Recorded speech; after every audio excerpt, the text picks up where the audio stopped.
What's up, Shong T? Nagbabalikan niya ni Coach Jim Asuncion. Welcome back sa aking channel. So, hindi pa nakasubscribe sa channel ko, subscribe na! So yan, Shong T, for today's video. Ang content natin ngayon is likes and dislikes ng XSR 155. Sasabihin ko sa inyo lahat ng mga gusto at hindi ko gusto dito sa XSR. And yun, iisa-isahin natin yan mamaya. Pero bago yun, syempre ipapakita ko muna sa inyo or sasabihin ko muna sa inyo kung ano yung mga na-upgrade ko na dito sa or napakabit na namin dito sa XSR na bago and something. So yun, unang-una magsimula tayo dito sa unahan. Meron tayong headlight grill. Ito medyo may kamahalan tong binili ko na to sa Shopee eh. Tapos itong windshield or windscreen, basta ganun. Actually ito pinalitan ko ano to dati, pero kasi napundi yung nandun sa likod, kaya pinabalik na yung tatay ko dito kasi mahirap kapag kukuha pa kami sa Shopee eh. Ito, naka fender eliminator na to dati, tsaka yan meron pang isang set ng ng signal light dyan, pero dahil nga napundi yung ditong side na yun, kaya pinabalik na ng tatay ko tong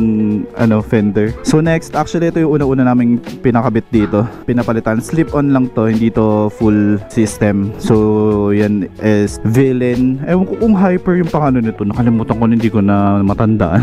Pero yan yung unang-una namin pinakabit. So nung pagkakakuha namin to, mga November, tapos by December pinapalitan na namin to. So yan lang.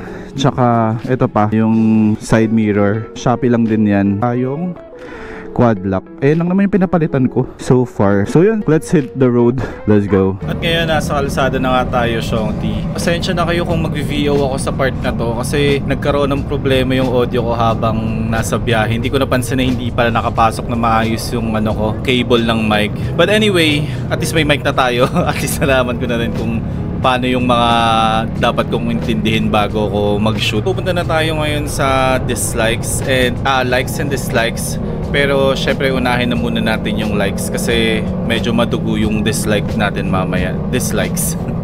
So unang-una, kapag kumuha ka ng XSR, unang-una mo talagang mapapansin yun is yung design niya. Unang-una mo magugustuhan yung design niya kasi sa mga panahon ngayon masyado ng kalat yung mga sports bike, yung mga adventure bike, kaya sobrang maninibago ka or sobrang bago sa tingin mo kapag ka nakakita ka ng isang retro bike. So unang-una yung nagustuhan ko sa XSR kasi napakaganda naman talaga ng design yun. Sunod is yung seat. Napakalambot ng seat niya, ng upuan niya.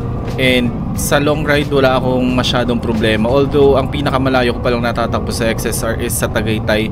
Pero kapag bumabiyahe kami ng Patagaytay, hindi ko naman siya masyadong nararamdaman. Lalong-lalo na yun sa OBR. Sa merong mga OBR dyan, walang magiging problema sa inyo yung seat, lalo na sa mga angkas nyo dahil napakalambot ng upuan nun. Dahil wala naman ako nakita or narinig na reklamo sa OBR ko nung magkasama kami na bumabiyahe lalo na itong time na to. Sunod is yung power niya. So napakalakas din talaga na itong motor na to. Wala naman ako masabi sa kanya. Ang daling mag-overtake, madali naman sumingit. Although isa yun sa mga medyo disadvantage na lang, yung pagsingit-singit niya sa mga lalo sa traffic. Although kapag nakuha mo naman na yung niya, sukat ng ng handlebar, wala, madadalian ka na lang din.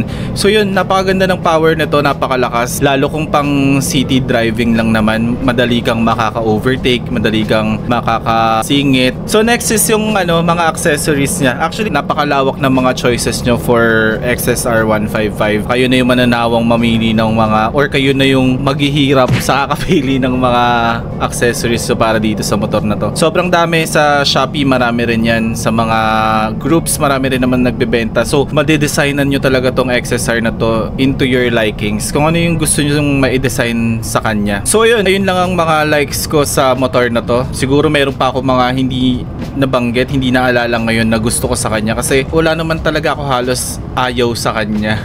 Pero yun, ngayon pupunta tayo sa dislikes ko naman dito sa motor na to. Unang-unang dislikes, or hindi naman siya dislike talaga, pero disadvantage siguro, yun nga yung sa singitan. Although sabi ko naman kapag nakuha mo na yung natansya mo na ng todo yung handlebar niya, madadalian ka lang sumingit kasi hindi naman din siya ganun kabigat. May kabigatan siya pero hindi ganun kabigat.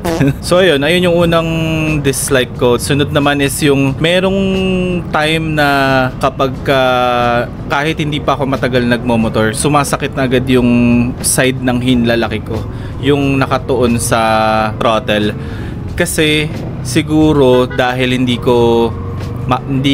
proper yung positioning ng arms ko sa paghawak ng handlebar. Siguro dapat kapag hinahawakan nyo yung handlebar nitong XSR, medyo nakabend yung siko nyo. I guess ayun lang yung pinaka-solution para hindi masyadong sumakit yung wrist. And pangatlong ayaw ko dito sa motor na to. Hindi siguro ayaw, siguro nakukulangan lang ako sa power niya. Although sabi ko naman kanina, wala akong masabi sa power nito. Pero siguro kung totoong siguro may hinahanap ako sa kanyang power na feel ko sa Sniper 155. Merong something na hinahanap ako sa XSR na nasa Sniper pero hindi ko maramdaman sa XSR. Hindi ko siya ma-explain, siguro sa sarili ko lang yun na may bigay yung Sniper na hindi ko maramdaman sa XSR. Kasi meron din kaming Sniper at Aerox, kaya medyo napagko-compare ko yung tatlo. And gusto ko malaman kung ako lang ba yung nakakaramdam nun or meron pang iba. Kaya comment down below kung naramdaman mo rin yung sinasabi kong bigay ng Sniper na hindi ko mahanap sa XSR.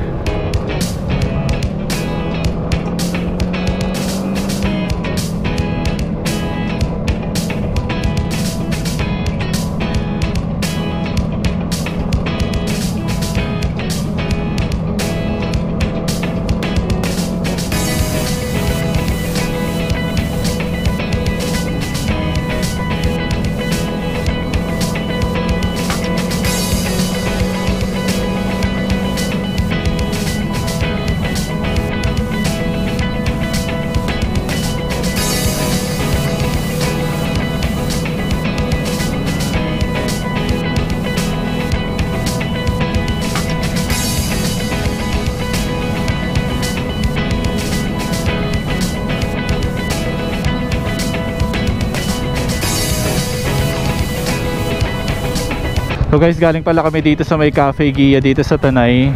Sobrang solid ng place na yon. So yun, Shongti, siguro dito ko natatapusin ang ating review sa after 2 years nitong XSR 155. So wala naman ako masasabi dito. Kung gusto nyong kunin to, kunin nyo na yan sa mga angkas. Sobrang wala namang problema dito kasi tignan nyo naman yung upuan na ito, napakalambot.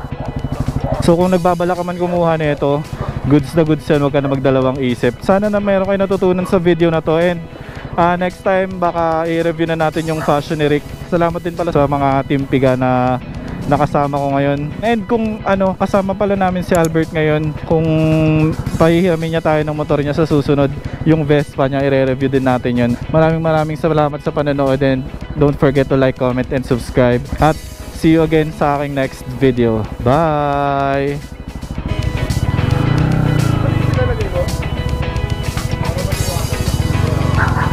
Sige Bert, salamat.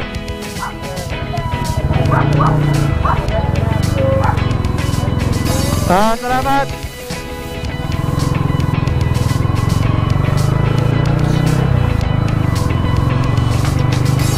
Let's go.